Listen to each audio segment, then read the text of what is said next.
All right, hello everyone.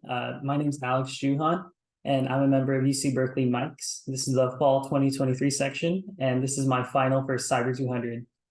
The title of my project is called Cybersecurity in the Gaming Industry. So I'm going to quickly start with a review of the gaming industry.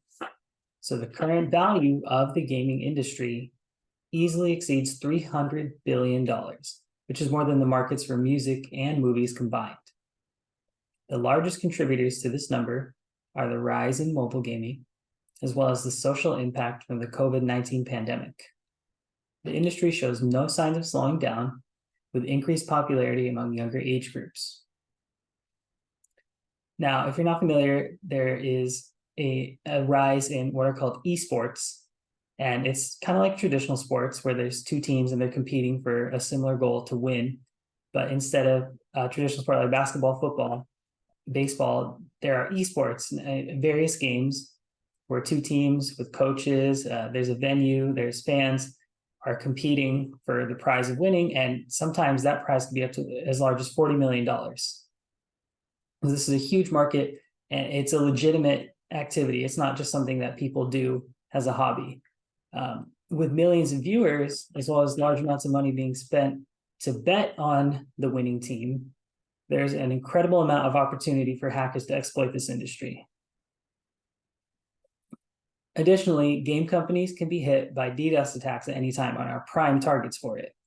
A DDoS attack is a distributed denial of service attack, in which it's a malicious attempt to disrupt the normal traffic of a targeted server, service, or network by overwhelming the target or its surrounding infrastructure with a flood of internet traffic. This can result in games not being able to be played because of the server being down, which can negatively affect a company's reputation.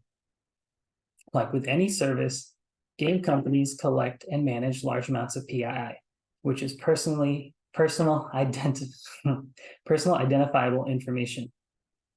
The newest trend in VR or virtual reality gaming leaves biometric data susceptible to being abused, and we'll get into that later also. And lastly, there are too many inconsistencies in the regulation of online gaming, with variations depending on the country, state if you're in America, type of game, etc. So later on, I'll propose some solutions to that these inconsistencies. So we are going to quickly, I just want to show how serious this esport trend is and how legitimate it is of an activity.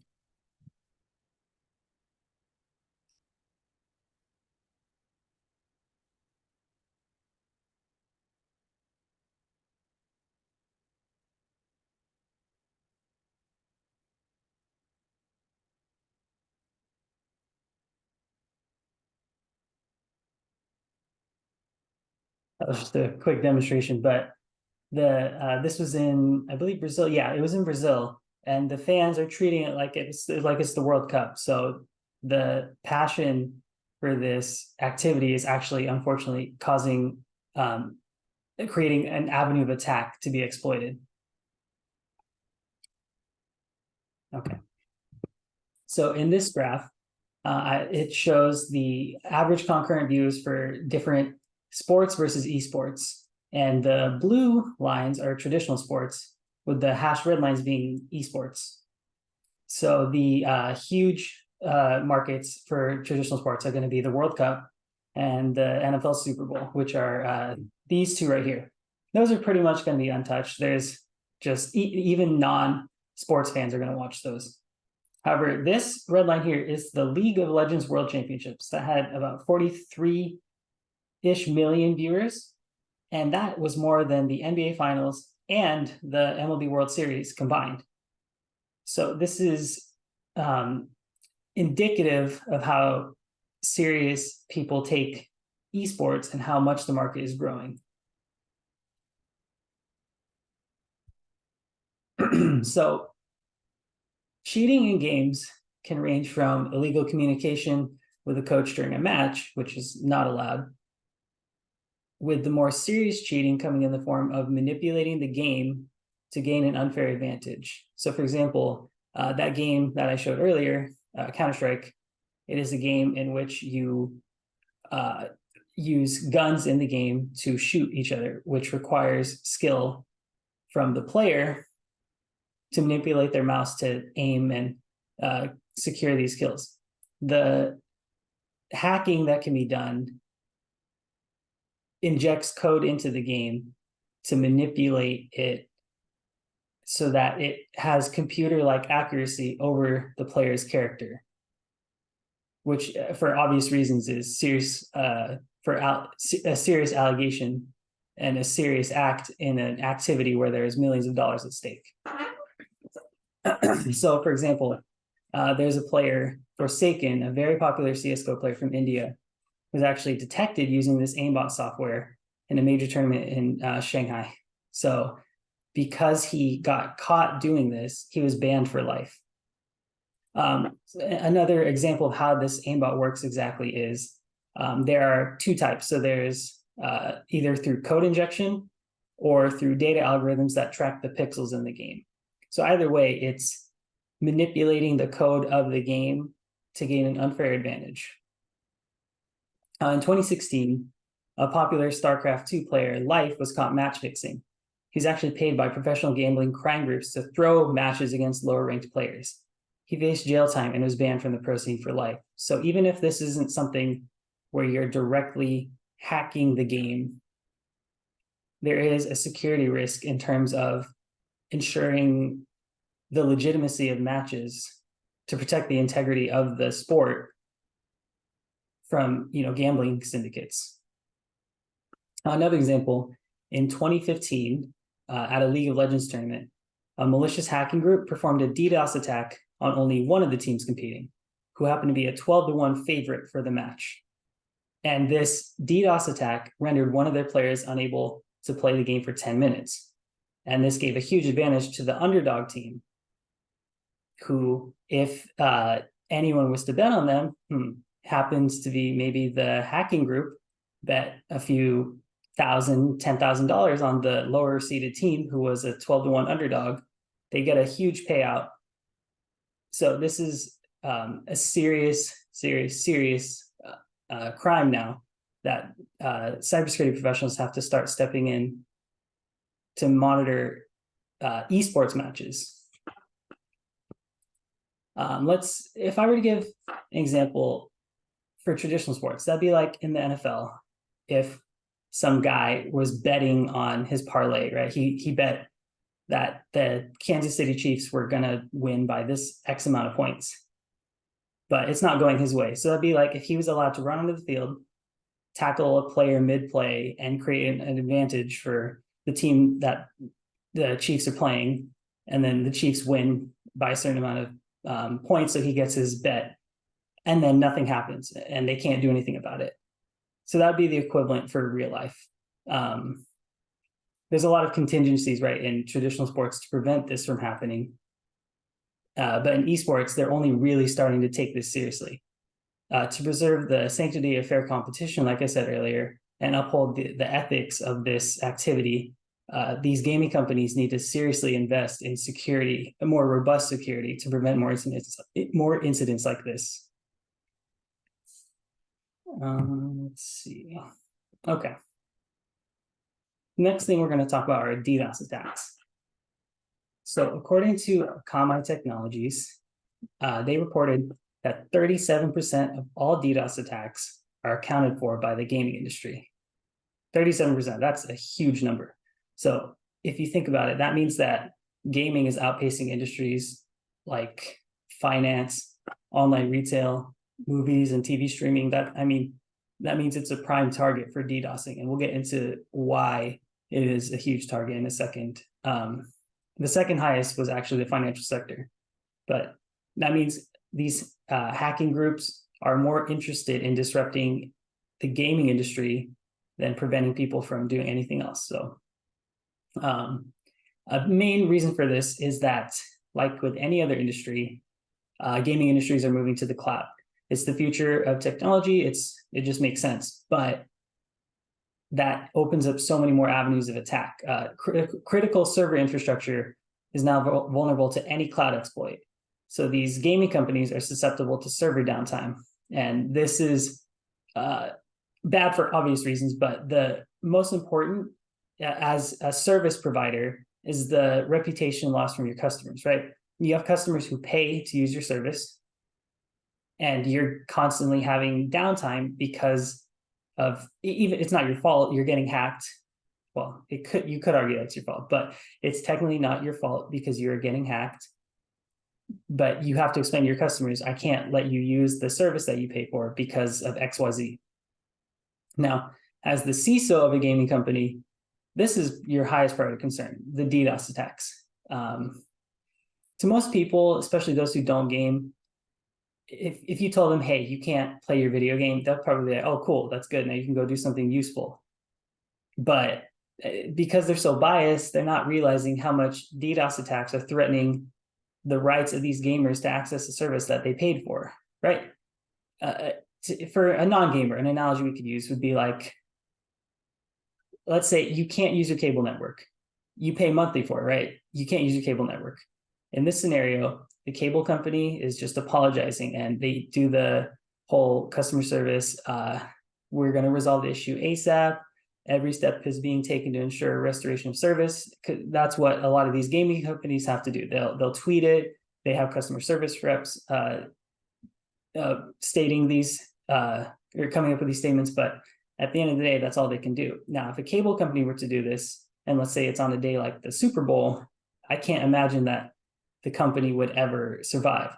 If the day of the Super Bowl, everyone who has, let's say, Cox can't access the Super Bowl and can't watch it on their cable, that the Cox would just go down and never run their business again. So unfortunately, this is an extremely common scenario for gaming companies. And all that the consumers or the gamers can do is wait until the service comes back. Now, there are legal consequences of these DDoS attacks for the gaming companies, right?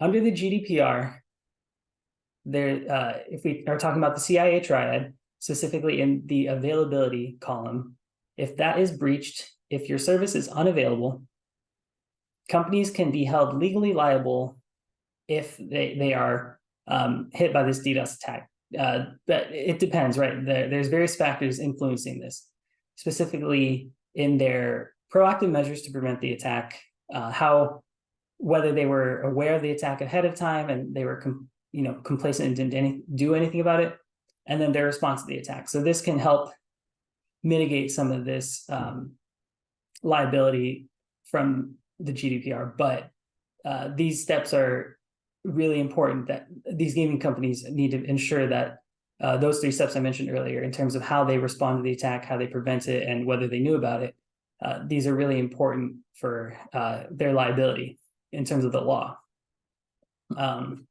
So like I said earlier, if you're a CISO of a gaming company, these are all, I'm going to talk about the DDoS attack here. That is your main priority. You have so much of you have an illegal and ethical obligation to your customers who pay for the service that you provide to ensure that they are able to access it. Okay, we're going to pivot a little bit and talk about modern gaming and how the change in games has created new avenues of attack. So from a purely technical point of view, in the old days of gaming, you'd have a few people gathered around one device. It was very basic. Like, let's say the Atari, it had zero internet connectivity. It didn't even have discs. It used cartridges to read the game data and really basic microprocessors. I believe they ran Microsoft Basic until about 96.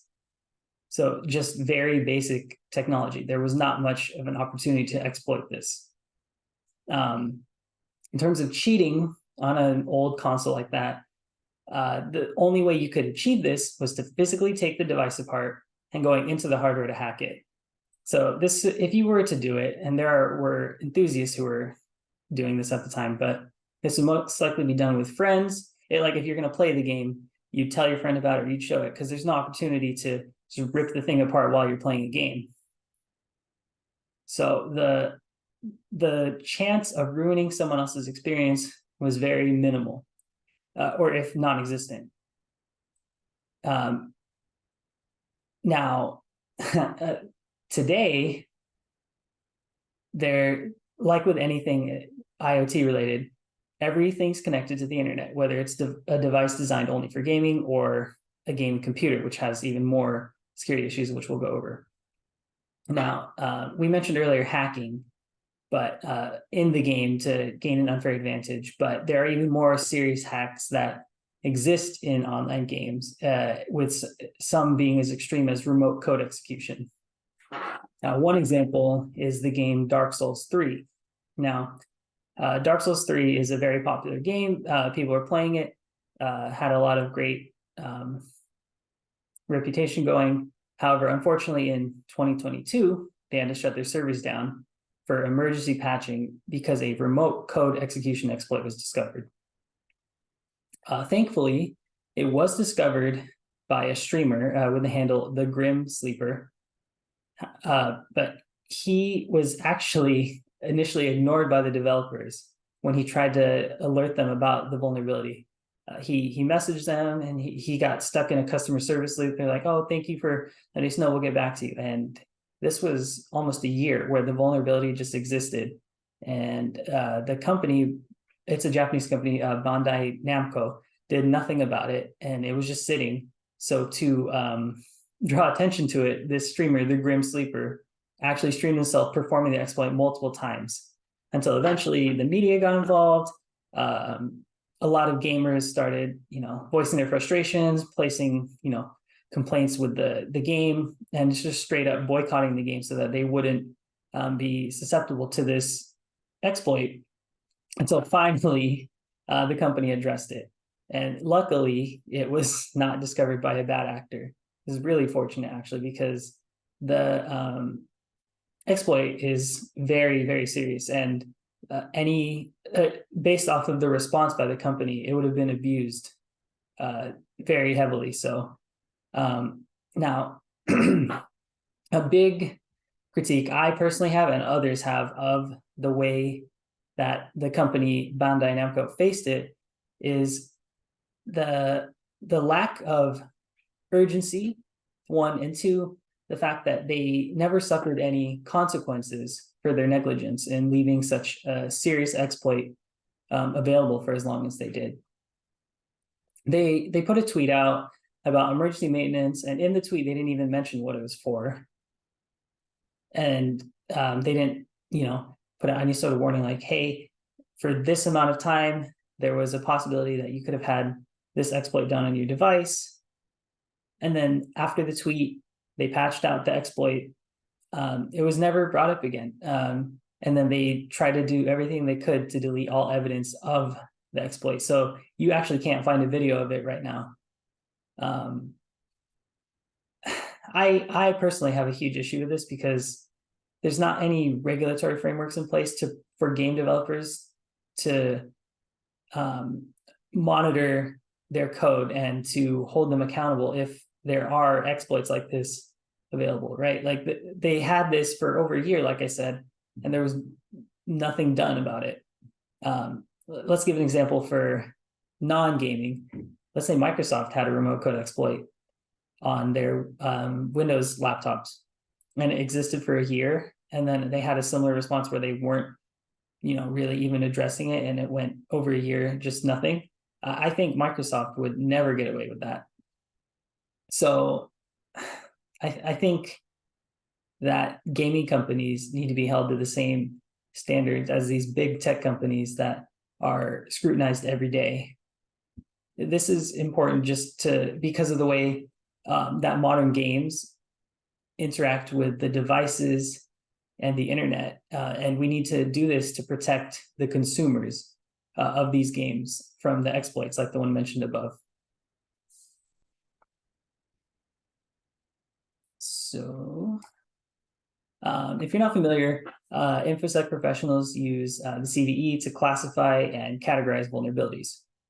The Meter Corporation, with funds actually from the US Division of Homeland Security, has created this, and it's a really in-depth glossary of vulnerabilities, and it adds new exploits as soon as they're discovered. they're scored by the CVSS, which is the Common Vulnerability Scoring System, to determine the severity of the vulnerability.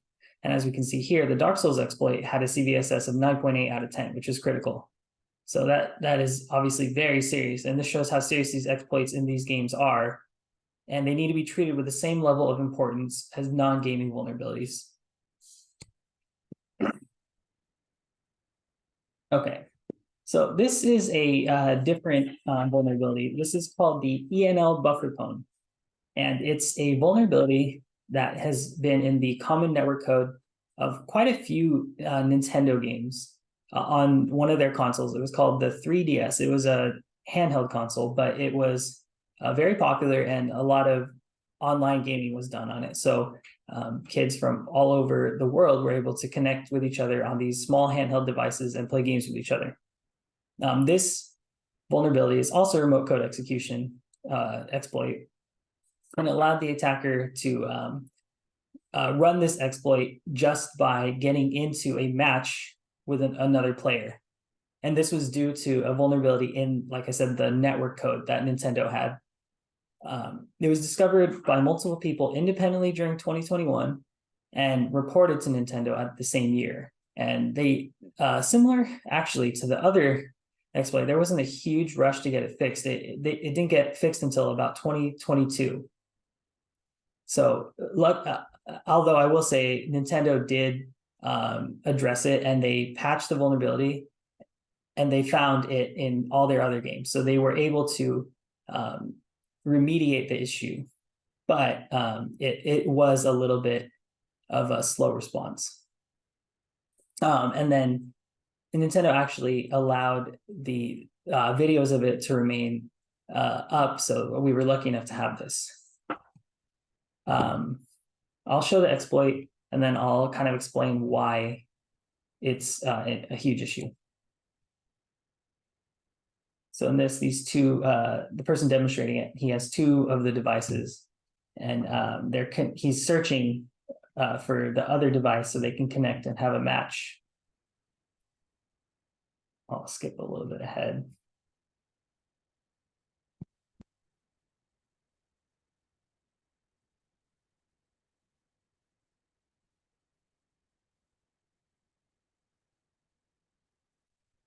There it is.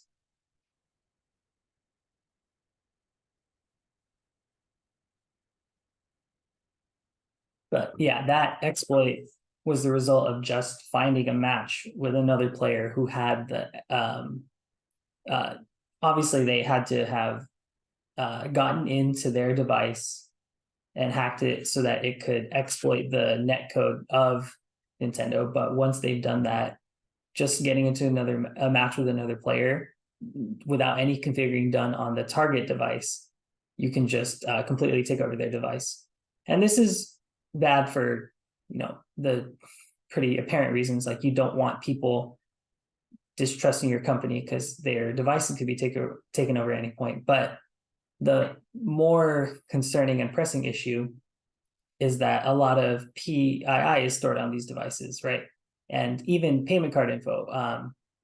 These devices had an online store where gamers could buy new games and download them directly to the device. So they would have their credit card information stored on there, name, phone number, address, email, you name it. So with the RCE exploit, all of this data is just easily able to be harvested. So as you can imagine, people can easily set up some sort of factory where they're running this exploit and collecting and harvesting it from thousands and thousands of devices. So let me go to the, oops, sorry.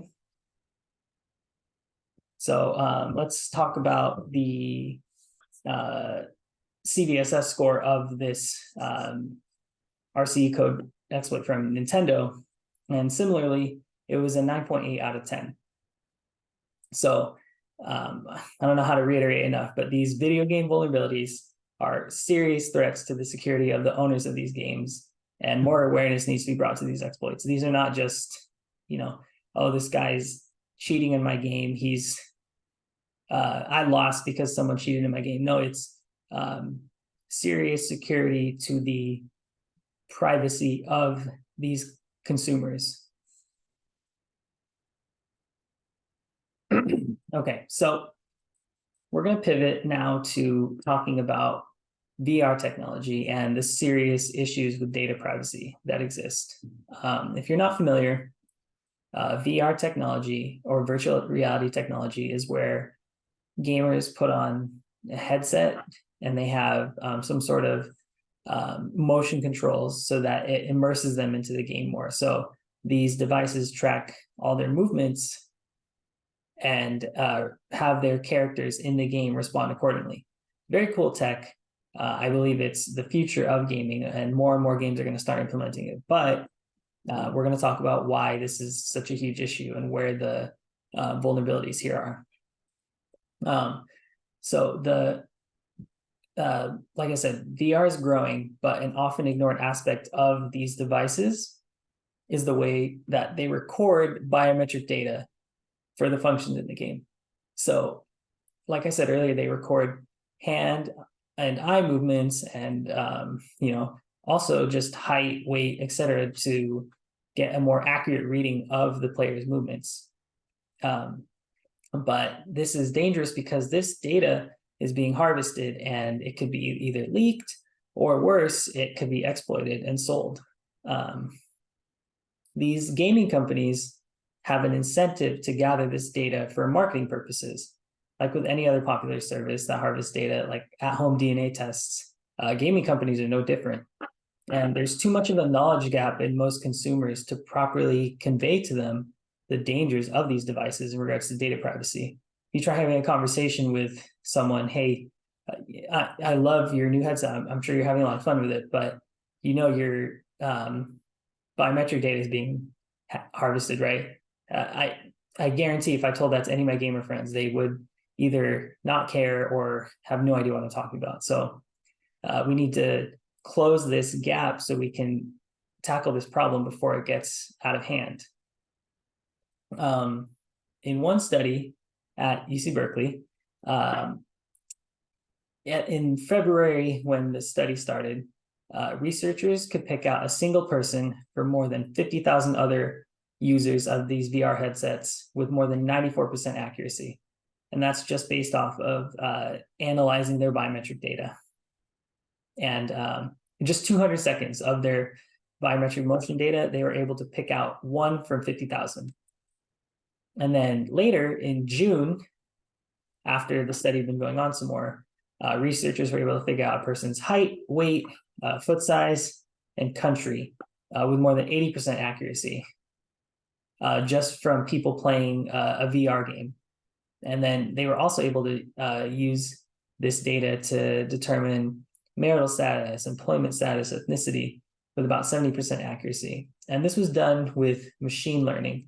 And basically the researchers used machine learning to analyze all this biometric data to categorize and identify these individuals. They were even able to identify factors like income, disability status, and political preference. So I don't know how to convey to people who aren't familiar with data privacy how concerning this is, but one example I was giving to someone was, let's say you played this game and then they harvest your biometric data, right?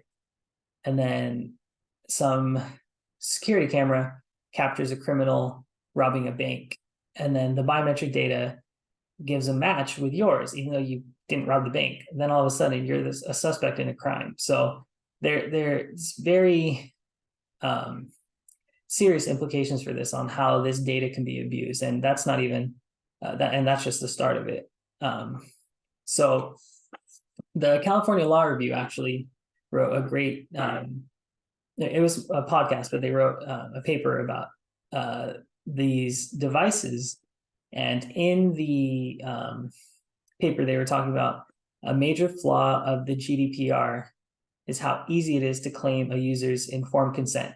And usually that comes through, there's this really long page about privacy policy, et cetera, and these users are just scrolling through. They want to get to the end and just check the box so they can use their service or their game, whatever.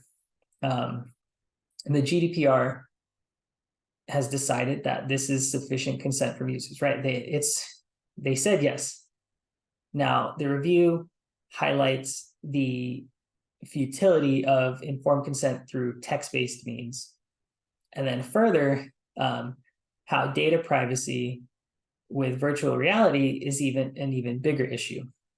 So to explain it, let's use the Oculus that is done by Meta. That is their headset that they make.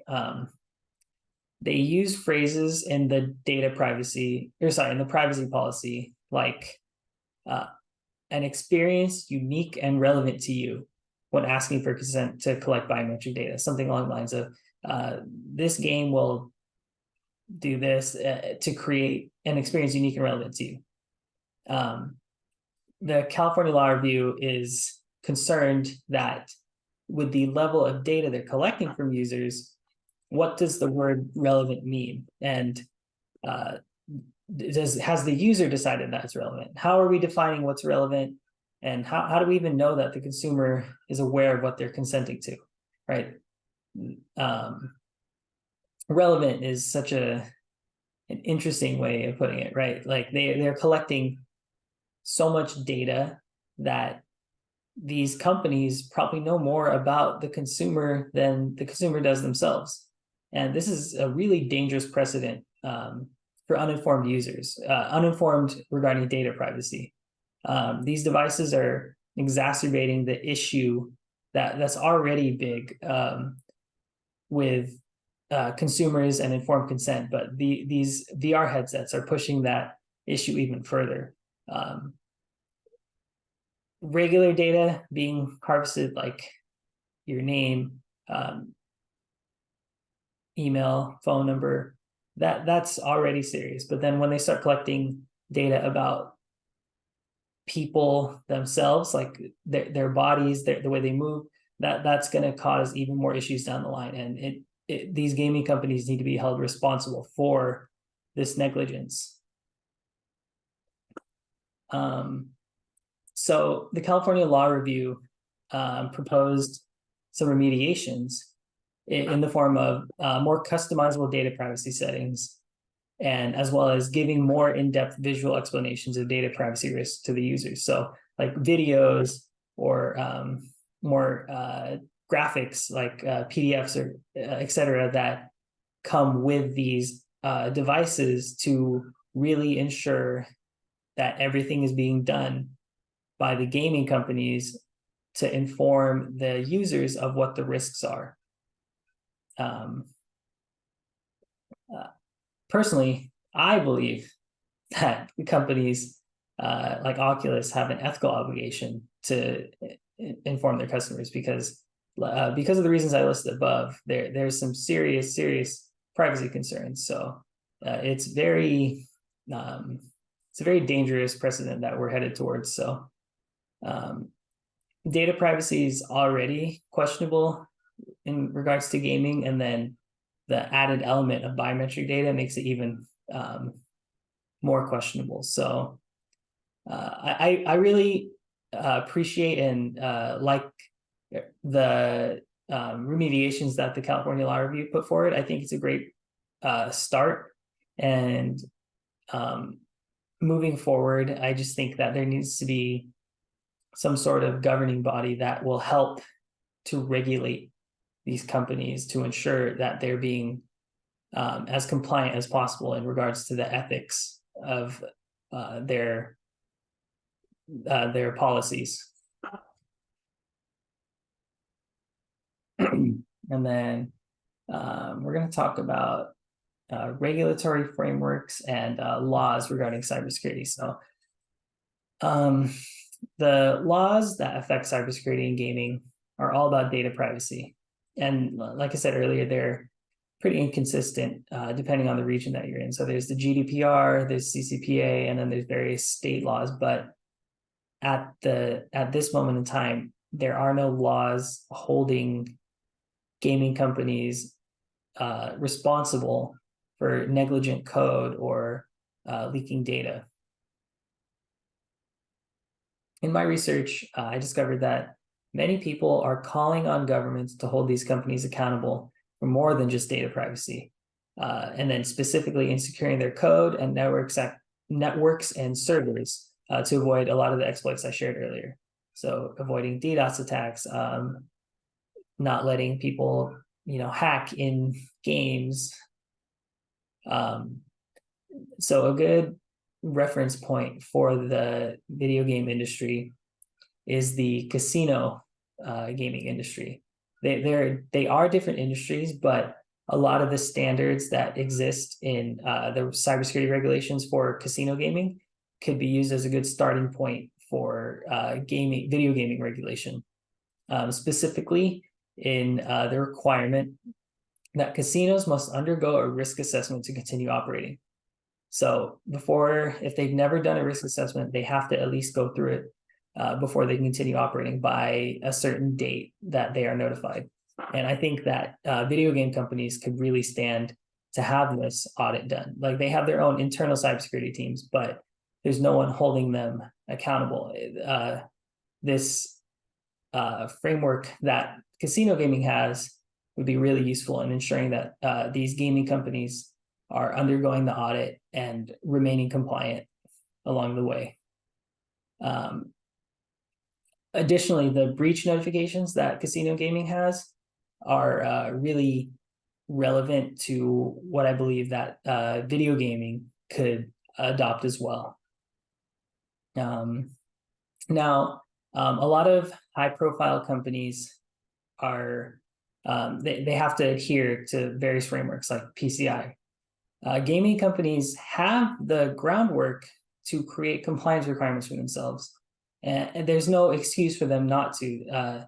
They can use these as a base to build solutions that target gaming specifically. So I haven't mentioned it earlier, but a lot of games have what's called microtransactions, and these basically are features in game that charge a credit card. So before you play the game or before you're able to progress, what they'll do is ask for a credit card. And there are buttons and code in game that charge this card. So for obvious reasons, this is very concerning. And more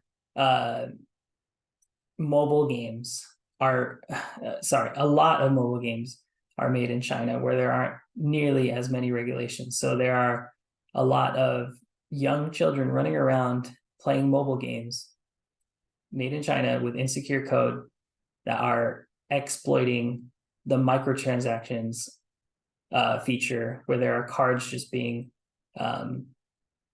abused. Payment card information being abused.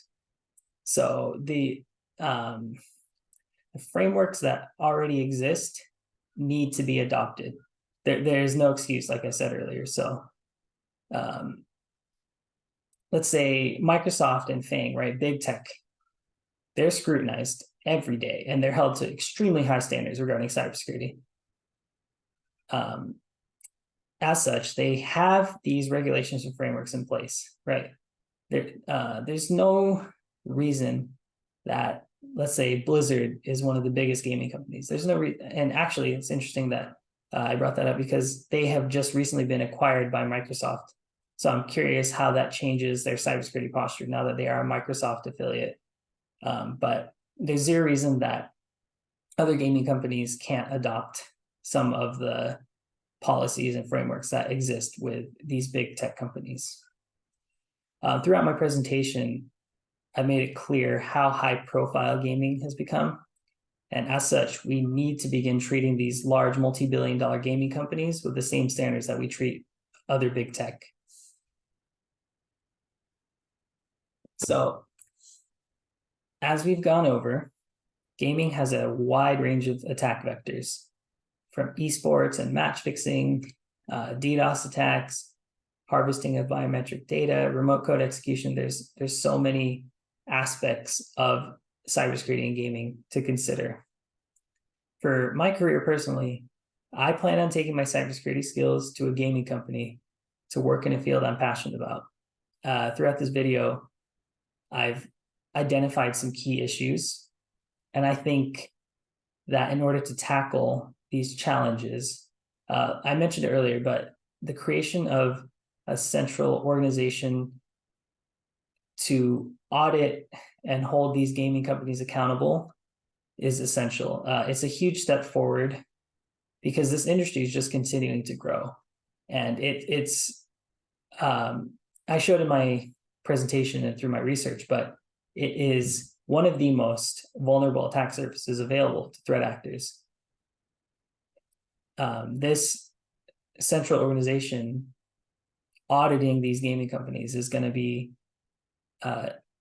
very important in ensuring that they're remaining compliant. For next steps in regarding this video and my research, one way I believe I can make some change personally is to use this video and grow from it to create more educational videos that help educate gamers on the common threats that they face. Maybe one video could be about, here's some common phishing attempts that gamers use to exploit your account and then steal your credit card information.